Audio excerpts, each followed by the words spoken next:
Thank you. I now recognize the gentleman from Georgia, the Vice Chair of the Subcommittee, Mr. Allen, for 5 minutes for your questions. Thank you, Chairman Hudson, for holding this important hearing today. And to our expert witnesses, thank you for joining us. Last year, my district suffered catastrophic damage and loss from Hurricane Helene.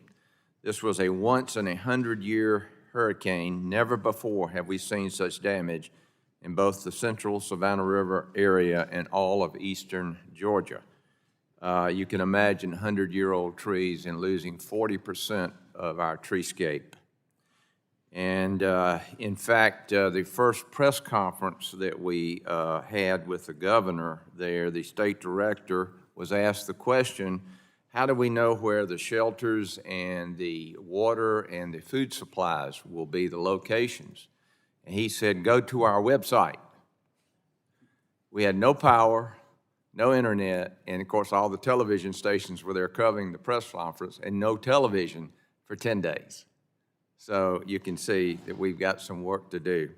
In the weeks after this hurricane, we had disruptions, as I mentioned, and danger to both personal safety and properties. I want to simply reinforce how vital it is that we guarantee our public safety officials can always be assured that their communications will not be disrupted, especially during times of emergency.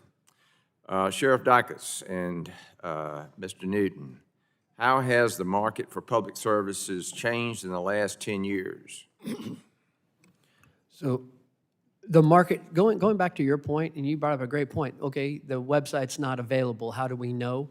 One of the things we're doing in our county, and obviously everybody has one of these cell phones for the most part now, is creating apps. We have Ready SB County as the app, so a lot of the predictive technologies of what will happen in a fire, flood, mudslide. We had Snowmageddon, similar to kind of what you're describing, that we, in Southern California of all places. But the market going, it's kind of, we've talked about various medias here today. The market is really all the medias, and we're looking at things generationally also. So certain people ingest things differently than others, and if we don't take that into part of this conversation, then we're missing the point. Same thing with first responders. If we don't develop a robust broadband network, they're going to figure out how to do it on their own with this device here. So the market has changed significantly. And then also you talk about, let's go into the sky. In my county, I have the San Andreas Fault. I have 2 main dispatch centers for that purpose and that purpose alone in terms of engineering reports that have been done. If that fault goes, they are going to certainly separate. We're also looking at Starlink and looking at the sky so that we can not just have our safety broadband network, but augment it to where we can hit a satellite and still communicate voice over IP with the systems that we're talking about here today. Good. Mr. Newton? Thank you. In a lot of the areas that I respond to, these conditions, they change. What's working today may not necessarily be working tomorrow.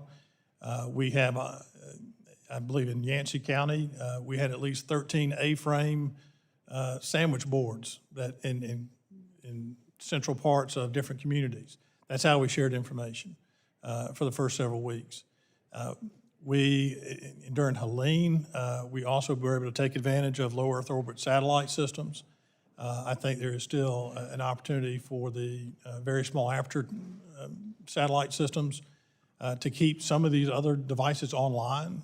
We would much rather have an actual cell site instead of a deployable.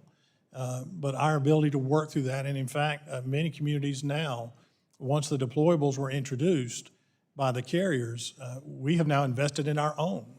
And we just coordinate with the carriers to make sure that we're not the cause of harmful interference.